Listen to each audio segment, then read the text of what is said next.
Hey everyone, so One Piece chapter 1090 just came out, and the Battle of Egghead Island has just started. It officially just began. The final battle that we felt like we've been waiting on for a long time. It has actually just kicked off, with Luffy and the Straws about to fight an admiral literally the very next chapter. I was not expecting this to happen so quickly, partly because we've been in the setup phase for so long that, just the prospect of actually getting to see them fight Kizaru, the Vice Admirals, even Saturn, all of that just felt like we still had to have more time. We still needed more time, right? Oda likes setting up his pieces, but no, it seems like the ball has already started rolling. Although I do wonder if this conflict with Kizaru is going to be the main course of this, Egghead Island climax, or if this is about to go a slightly different direction than we think. And I'm going to get to why that is by the end of this video, but a lot of it has to do with Kizaru's comments regarding Sentomaru and why he chose to do what he did. So, two most important, interesting things I'd say out of this chapter are the possibility of who is an imposter, and I think Oda,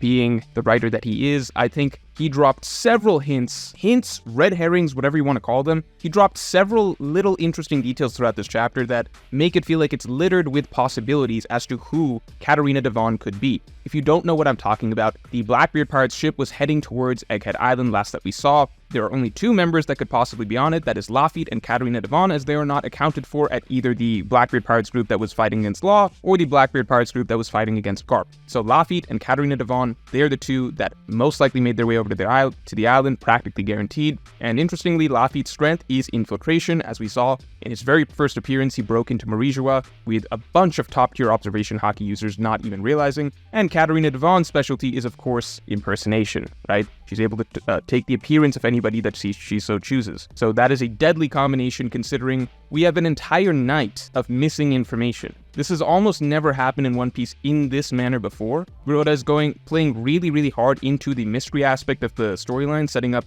a difficult conflict for the heroes, and setting up certain, even flashbacks and things like that with Bonnie, multiple unresolved plot threads, like what's going to happen with Vegapunk, how are they going to take out the Seraphim, how are they going to capture York, all of these things. And then the very next morning that we cut back to the island, all of these things have been resolved mysteriously. That's not to say that Oda needs to go back through the night and replay all those events for us to understand, but there does seem to be some deliberate gap in information that he is leaving for us to help facilitate the idea of a sort of whodunit mystery again. Not really whodunit, but who is it sort of a mystery, because the Katarina Devon X factor that has been thrown into this arc, there is a large window of time in which she could have arrived, and a large window of time in which we, the reader, don't know exactly what happened. So anybody is a suspect at the moment. That makes for a very exciting arc setup. Now, we could go through who those, the most likely candidates are. We're going to save that for the Kizaru discussion. There are 2 points I want to touch on really quickly. One, I might be crazy, but Oda recently went and got LASIK eye surgery. What I felt like I noticed this chapter was a lot more large spreads of lots of characters. So we had obviously the assorted Straw Hat, CP0, and Vegapunk alliance, and we got yet another nice large spread of all those characters together. We've gotten that a few times this arc, and I'm really enjoying those. Such colorful casts of, characters thrown together in this weird circumstance. I like seeing that. I like seeing the crew together, and crew plus friends and former enemies. That's always cool to see as well. So I like that, but then we also had a random large spread of nameless fodder Cypher Pull agents that Oda chose to throw in. I don't know why, but that's kind of cool. And then we got the Seraphim all in their nice bubbles and everything like that. So just a small minor note, but I do wonder if we are going to get to see a bit more time taken with some of the artistic, just the artistic choices and the types of panels that Oda can more frequently go for. Maybe it's just, maybe it's just confirmation bias or something, I suppose, that I wonder if Oda's put more effort into the art. Well, it's because he got LASIK eye surgery. Like, maybe I'm just assuming off of that. I don't know. But that's just how I felt reading this chapter. I was surprised at the number of larger spreads that Oda went for. Usually we'll get like maybe one a chapter. Small note aside, but just maybe something to look out for in the future. Other thing I want to discuss very quickly is Luffy and Saturn's conversation. We are getting more insight into the Gorosei. I think so far, at least Saturn, I think so far one of the key aspects of the Gorosei is that anytime they've talked, it's always been they're talking amongst each other usually. So it's always been very businesslike and formal, even when they're discussing things that are obviously, acts of of genocide, like the Great Cleansing of the world and everything like that. That sort of talk has been, it's still been very businesslike. This is the first time with Saturn talking about how human lives are less than insects, or essentially the same as insects. It feels like there's some level of malice associated with that, or generally a very sinister persona going along with that. I feel like this is one of the few times that we're finally getting to see underneath the, the more formal, business-like mask of the Gorosei, if you can call it that, but just more so how they genuinely feel about the things that they do and the way that they cause people to suffer, which is that they truly don't care, and we get a clearer idea of almost the contempt that the Gorosei, as, celestial dragons, feel for humans. I've seen people say that, does that line mean that, Saturn isn't a human, maybe some sort of other species? No, I mean, maybe that's always a possibility, but really we have to remember Saturn is a celestial dragon. When they say that human lives are that of insects, the same as insects, as though they themselves are not human, the celestial dragons really don't believe that they're human. The celestial dragons believe that they are divine, that they have divine blood, that they're gods, and that humans' mortal blood is different from theirs. They really do view humans as below them. You can see Doflamingo's final speech to Luffy before Luffy, knocks him into the ground with King Kongan. It reflects that sort of mentality. So it's interesting, like top to bottom, from the lowest celestial dragon like Charlos to the highest, most intelligent and wise celestial dragons like the Gorosei, they still have that same sort of belief written into their brains that human lives are basically worth less than nothing. So that's an interesting little insight into Saturn. And now I want to talk about Kizaru. So Kizaru, the title of this chapter was Kizaru. Usually when Oda does something like that, at least for a significant character, right, like Aokiji or Akainu or something like that, what we tend to get is some sort of very impressive display of power, or a seemingly very important chapter for their character. I wonder if Oda just randomly named this chapter Kizaru because there was no other clear thing to title it around. But at the same time, I'm curious because Kizaru really didn't do that much this chapter, right? He zoomed in very quickly, took a shot at Sentomaru, and it seems like he's going to take on the Straws next chapter, but in that case I would expect next chapter to be the one where it's titled after Kizaru, because next chapter is the one where we really would get to see a lot of Kizaru in action, I would imagine. This chapter was the one that's named Kizaru. And it's been a little bit of an interesting trend over the last couple chapters of just us getting a slightly different perspective on the type of person Kizaru is. Because before this, most of pre-time skip, his few appearances post-time skip, Kizaru's own views and motivations and perspectives have never mattered. He's always fine just going along with whatever the world government, the Marines, tell him to do. With his ties to Sentomaru, and to a degree with Vegapunk, this is the first time that Kizaru's own personal motivations, his own personal bonds, his own personal desires are actually going to play a role in what he is supposed to do and what he chooses to do. And even though he claims that he has no choice in the matter, he doesn't operate on his own free will or free decisions, well, I wonder if that truly will be the case by the end of the arc. Because we're talking about suspicious characters with the Katarina Devon situation, I find it suspicious that Kizaru really wanted to go and interact with Sentomaru first and foremost before going up to the Straw Hats, even though Saturn specifically told him, ignore him. Kizaru on the one hand is saying, well, I need to honor Sentomaru in a way. He also gave the logistical reason regarding why Sentomaru has to control the sea beasts and things like that, therefore it's good to deal with Sentomaru. But at the same time, the main reason Kizaru seems to be doing it is to pay some sort of respect or honor towards Sentomaru. Yet at the same time, I wonder if that's the true reason, or just the main reason that Kizaru's putting forward on the surface to Saturn.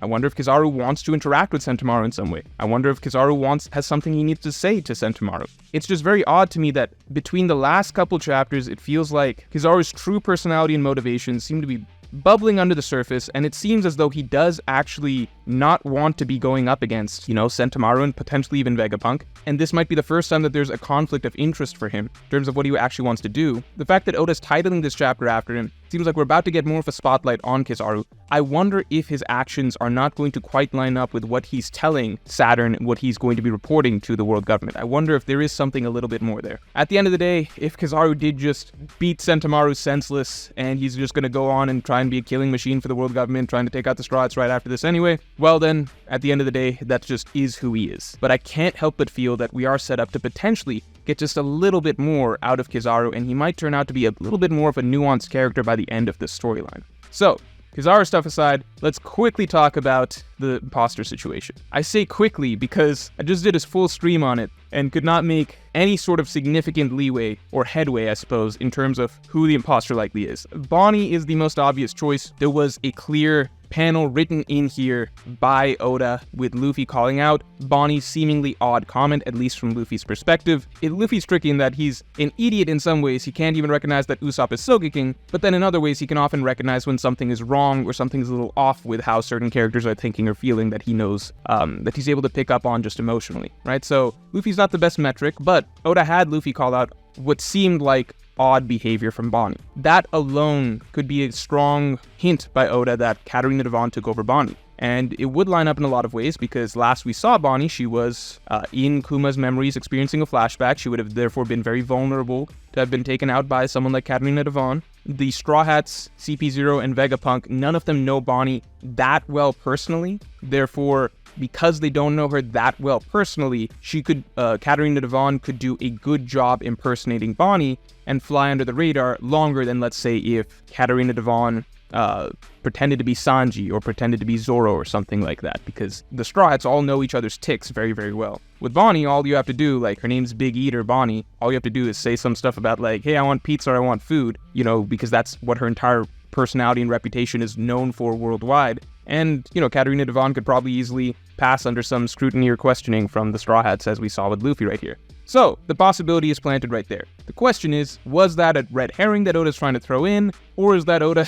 Oda hasn't done this sort of thing that much. Oda's a master at mysteries, but this is a very specific type of mystery, right? Like, we already did it once with the Vegapunks. This is kind of taking that and scaling it up a little bit by widening the cast of potential suspects, right, to pretty much anyone on the island. The who is it? Who's the culprit, right? So in this case, we don't have that much past data from past arcs to go off of, like, okay, if Oda's having Luffy say this thing about Bonnie, is that in Oda's mind like a subtle hint that he's dropping to the reader that's supposed to be really clever, that Bonnie's the imposter? Or is Oda putting that out as like a very deliberate red herring? We don't really know how good he is at this sort of thing, if that makes sense. So it could either be the most obvious hint in the world that Oda thinks is subtle, or it could be Oda being, very next level and giving us a red herring that readers are going to latch onto. So, I think easy face value answer is Bonnie, but there's a myriad of other suspicious activity that happened this chapter. You've got Lucci being very suspicious of Stussy.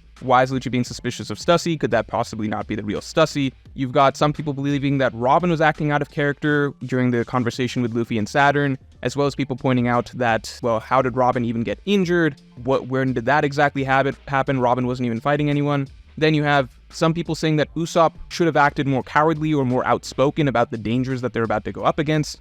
There's just quite a few options, I think, right now that would make sense. And some people even have Kaku in the books as a possibility, just because Kaku's very, very injured, and therefore he could get away with kind of just be like playing dumb or playing dead for a good portion of the arc, and then revealing himself to be the actual culprit. Not to mention, Kaku's probably a character that could easily be taken by surprise, as we saw him being taken out by Stussy much earlier. So there's a lot of good options for who it could be. I find that personally very, very exciting. I thought the York reveal for the Vegapunk mystery was solid. It was decent, like nothing crazy. I think the potential for this one is a lot higher, just because the reveal of who's actually the traitor could come at a much more pivotal moment, I suppose, because that was during the setup phase of the arc, kind of killing time till we actually got to the fight. Now we're in the climactic battle of the arc, and somebody amongst this group of protagonists is not who they seem, most likely not who they seem, and there's just a lot of opportunity for a very, very cool moment at some point in this final stretch of the climax of the arc for a very, very cool twist or reveal. So